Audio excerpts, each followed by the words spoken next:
La pandémie de la COVID-19 fait des victimes au-delà des problèmes de santé. Un bon nombre de personnes se retrouvent sans emploi, mettant leur foyer dans une situation de précarité. Je suis donc allée interroger les élus de Ville-Marie et Hochelaga-Maisonneuve afin de savoir comment ils s'assurent que personne ne soit mis de côté. Du côté de Québec solidaire, Manon Massé et Alexandre Leduc s'assurent que personne ne soit oublié. Je pense que l'inquiétude est très centrée sur le flou par rapport au programme. Ça s'est bousculé, ça s'est additionné, soustrait, changé de nom. Alors, pour s'y retrouver, là, on commence à avoir quelque chose qui est relativement stable depuis quelques jours, je vous dirais. Donc, c'est plus facile pour nous et pour la population de s'y retrouver. Il y a encore plein de monde qui tombe dans les cracks du système parce qu'ils ont pas assez de revenus, leur entreprise n'est pas assez grosse, etc. Donc, ça, il y a encore une réflexion à maintenir puis à continuer pour qu'on laisse personne derrière. Je pense que c'est l'objectif là, de tout le monde. Maintenant, nous, on fait des représentations pour une catégorie de personnes qu'on a un peu oubliées depuis le début, qui sont les personnes qui sont des prestataires de l'aide sociale, l'aide de dernier recours, qui ont vu disparaître leur petit réseau avec la fermeture de tous les groupes communautaires qu'on évoquait précédemment, qui offraient toutes sortes de services. Là, certains sont restés ouverts, mais beaucoup ont fermé. Tout le filet social est donc difficile à maintenir. Et là, ils se retrouvent à avoir peut-être des dépenses nouvelles à assumer. Et là-dessus, on travaille fort pour sensibiliser le gouvernement à augmenter de différentes manières l'accès à des revenus pour ces personnes-là, que ce soit par permettre plus de dons, parce que souvent quand on reçoit un don, on s'est déduit sur le chèque d'aide sociale, que ce soit par un montant supplémentaire temporaire le temps de la crise. C'est un objectif qu'on s'est fixé là à Québec solidaire pour permettre aux personnes sur l'aide sociale de sortir de la crise aussi avec la tête en dehors de l'eau. Et quand on se rend compte que ce problème-là, ben, il est vécu par plusieurs personnes, comme la question, la peur d'avoir des impacts à cause du problème de paiement de loyer au 1er avril, peut-être au 1er mai aussi. Alors là, donc, à ce moment-là, nous, on a fait des représentations importantes auprès du gouvernement pour qu'il s'assure que les locataires ne soient pas pénalisés et qu'ils trouvent des façons de soutenir les petits propriétaires occupants, notamment, à pas perdre leur maison non plus parce qu'on ne serait pas avantagé. Bref, on fait différentes choses, mais je vous dirais, pour moi, le plus important, c'est vraiment de m'assurer qu'il n'y a personne qui tombe dans les cracks. Puis, à chaque fois qu'on identifie dans mon équipe ou dans une des équipes solidaires à travers le Québec qui a un problème, ben, j'ai la chance de pouvoir, comme je vous disais, 2 fois par semaine, amener ces problématiques-là au bureau du premier ministre. Les personnes en situation d'itinérance sont une population déjà vulnérable et avec la crise, leur situation ne s'améliore guère.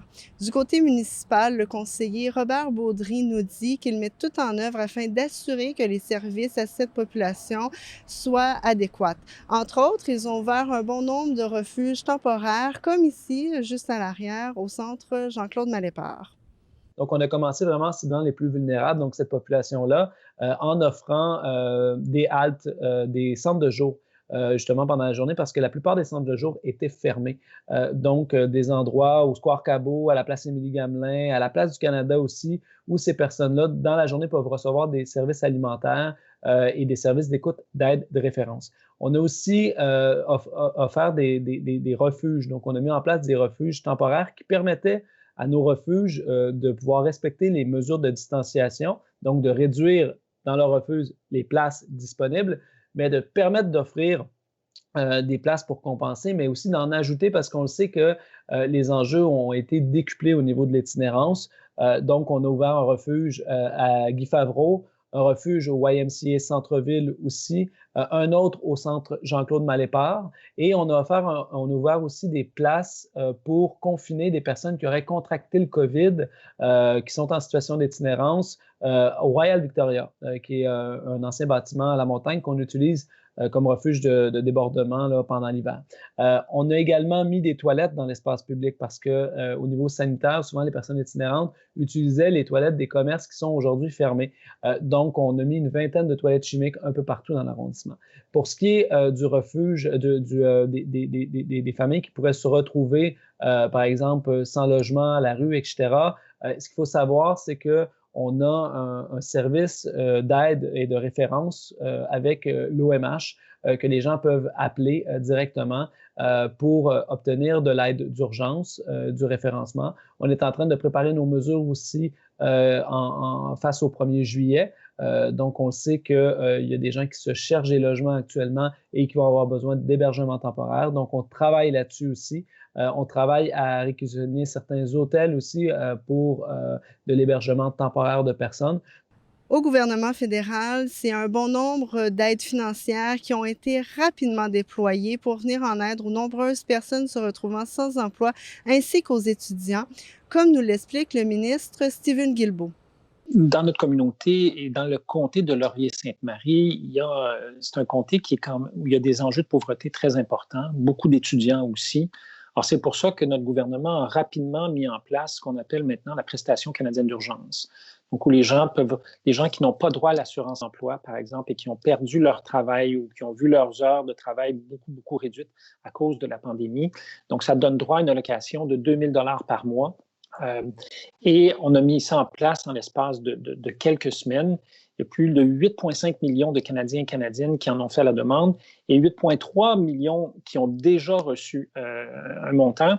Le premier ministre a annoncé également tout récemment que nous allions fournir de l'aide supplémentaire aux étudiants et aux étudiantes parce que, évidemment, c'est une population qui est aussi très vulnérable. Les gens s'attendaient à travailler pour pouvoir reprendre les cours en septembre, trouver un travail cet été. Or là, ou dans bien des cas, comme moi, quand j'étais à l'université, je travaillais pendant que j'étais à l'université. Beaucoup de gens qui ont perdu leur emploi parce qu'ils sont dans le domaine souvent de la restauration, l'hôtellerie. Or là, ce sont des industries qui sont beaucoup au ralenti. Alors, on va fournir une aide qui totalise 9 milliards de dollars pour 700 000 étudiants et étudiantes à travers le pays, à travers différents mécanismes. Parce notre objectif, c'est d'essayer de faire en sorte qu'il y ait le moins de gens possible qui passent à travers les mailles du filet. Bon, c'est une crise économique comme on n'en a pas connue depuis une centaine d'années. Alors, est-ce qu'on va réussir à aider tout le monde? Peut-être que non, mais on va travailler très fort pour en aider le plus possible. C'est donc plusieurs initiatives politiques qui ont été mises en place afin de venir en aide aux gens qui vivent des temps difficiles. Ici Marie-Michelle Tourigny-Hull pour TCF TV.